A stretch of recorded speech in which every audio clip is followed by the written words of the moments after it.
Yamini, welcome to DC Conversations. And I gather that you're all set to perform at Shilpakala Vedika. Uh, Tell me about the Surya dance presentation in Hyderabad that's coming up. Surya is a dance production that was conceived by me in 2018. And right after that, I wanted to present it in Hyderabad, but in 2020, but we were hit by COVID. And so by the time things normalized and we got back on our feet and in the flow, now, so in 2025, I'm very happy to be bringing it to the Hyderabad audience, and it's a real pleasure. I'm looking forward to it. So, why did you choose Surya as the central theme for this Kuchipudi production? Surya, one day I was reading something about creation, and so it got me thinking that creation would have started with the primal light. So then I wanted to explore that further, and I did some digging and some research.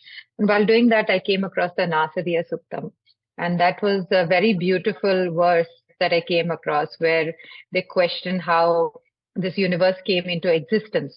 Was there anything before this? Or was there nothing, or did God create this on purpose, or was it an accident? So I decided to explore it further, and I came across quite a few concepts and theories about this existence of Surya and how it came to life. And so I decided to do my own take on Surya and how Surya, the light, is responsible for creation on Earth. And that's how I came upon the Surya idea. And I decided to choreograph it. I assisted my parents on choreography on this production. And I'm very happy that I was able to bring my vision to life through Surya. Surya blend traditional Kuchipudi grammar with a contemporary stagecraft and storytelling.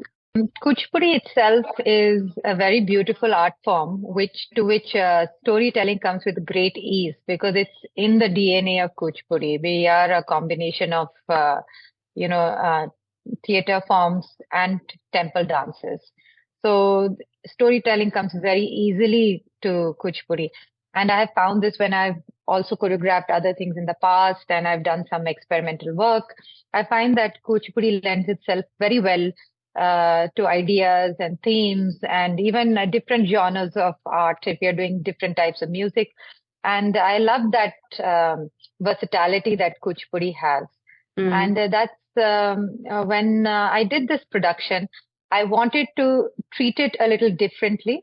Because usually Kuchipudi is performed, we do a lot of mythological stories about gods and goddesses because that's what Indian spirituality is about. And then, of course, the dance is deeply connected to Indian spirituality. But this time when I wanted to do Surya, I wanted to make it more about nature than the gods and goddesses. So I wanted to take a very different approach to it. And so that's how I decided to blend storytelling in Kuchipudi dance. And also I wanted to make it relevant for the audience today. So we have brought in tech in terms of light design, stage design, and also the musical aspects we have worked on. So we have definitely tried to do something unique with Surya. Biggest creative challenge in choreographing for a 25 member ensemble with a live orchestra?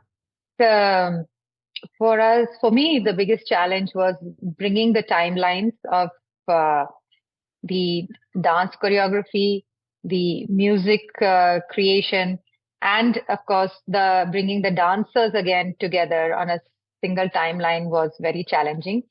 It started with the ideation between me, my parents. We would sit and we would ideate on this. And of course, then first, I tried to bring it out on my body as an individual dancer. And once it was set, then we go on to teach the dancers who are participating dancers. We try to teach them the choreography. And then lots of practice ensues and a lot to bring out this on their dancing bodies. And then, of course, simultaneously, we're working on the music with the music composers. And then we are working with the, technical light and sound design people. And because all of these elements have to blend in order to be able to present something very smooth and very unobtrusive to say. So Mm. it has to be very smooth and unobtrusive. So that was the challenge, I think. But yeah, thanks to everybody's cooperation and the time and the effort they've given to the production, I think it's going to come out beautifully. So, how has growing up under the mentorship of your legendary parents shaped your artistic voice? Definitely, it was a little intimidating in the beginning because they are legendary dancers and they are geniuses in this field of dance. And so when I used to have my ideas, I used to feel like, okay, this might be very small or very insignificant. And but gradually, I learned to have more confidence on my ideas and to be able to bring them to life. I think the main thing that I have learned from my parents is that at the time of creation or choreography, whatever we are doing, the research choreography, we have to be patient. We should not do anything in a hurry. And also, it's very important to first master the art before venturing out to create something new so that we don't mess up the grammar of the art itself. So that's very important. That's something I learned from them. And yes, I took my time to, get into this choreography aspect of Kuchipudi. And I have had a good run as I'm still performing, but yes, as a performing artist, as a dancer. But choreography is something I think is very special to a dancer because it is about bringing your vision to life. And the Surya definitely, I had a certain vision about it, and I'm very happy that I've been able to give it life, a life to my idea. How do you ensure precision, synchronization, and rasa when training dancers for a complex choreographic work such as this? Practice, practice, and practice. That's the answer. Always that's the answer because uh, see, for a dancer, in order to bring out rasa, first we have to train very hard because the idea is to train the body first in order to forget it. And eventually we have to forget about the body and reach in very deep to bring out the emotional aspect and the rasa aspect of the dance form. So practice is the answer. So even when it comes to teamwork or when we are working as a team, I think coordination, alignments, patterns, and all these things are only possible when we do a lot of uh, practice. Otherwise, without practice, none of this is possible. And we have been putting in quite a few months of practice with respect to Surya. So, and even when we do it with the music, because later we are practicing ourselves as dancers, but then later we have to coordinate with the musicians as well and with the tech as well. So all of this requires a lot of coordination and practice. I think the practice is the key to everything. So you've been practicing this art form for a while now. From the time you started till now, what is the biggest change you have seen? And do you think things have changed for the better or worse for the dancers right now? This is a conversation we have very often, like my parents and I, we sit and we talk about how the field was when in their time and how it is now. Definitely, I think they had a better time as dancers.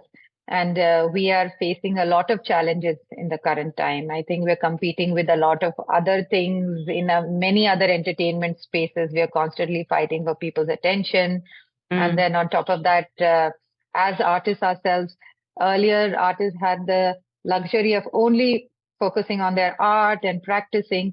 Nowadays, I think we as artists are expected to do 100 other things other than doing our own core work, like social media, this, that, it's always going on. And also, I think the attention span of the audience or the students has reduced greatly now. So we have to find new methods and new ways of connecting this traditional dance form with them, making this more relevant to them, showing them the beauty and depth of this art form. Of course, these are traditional art forms. They cannot be consumed very fast. They have to be experienced. They have to be relished. So it's important that people take time out to do that. But we are constantly facing that challenge, and we have to find new ways of making it relevant and new ways of, like I always tell people, this is not entertainment. This classical dance is not entertainment. It's an education. It's a lifestyle change. It's a transformation of yourself. So whether you are learning it or whether you are experiencing it as an audience. Both ways, it's the same thing. So definitely, these are the challenges we are facing today. But also at the same time, I do feel there are a lot of younger generation people who are very deeply into classical arts and they enjoy it very much. And I think it's in their hands now to take it forward and how they'll take it forward and carry it. It's a great legacy we have. It's centuries old art form that is being passed down to us. I think it's our responsibility to preserve it, to protect it, and to carry it forward. For the present generation to carry it forward, also there is this thing that you have to earn enough to be able to survive, right? So how does it happen? Like, is it lucrative or what is it like?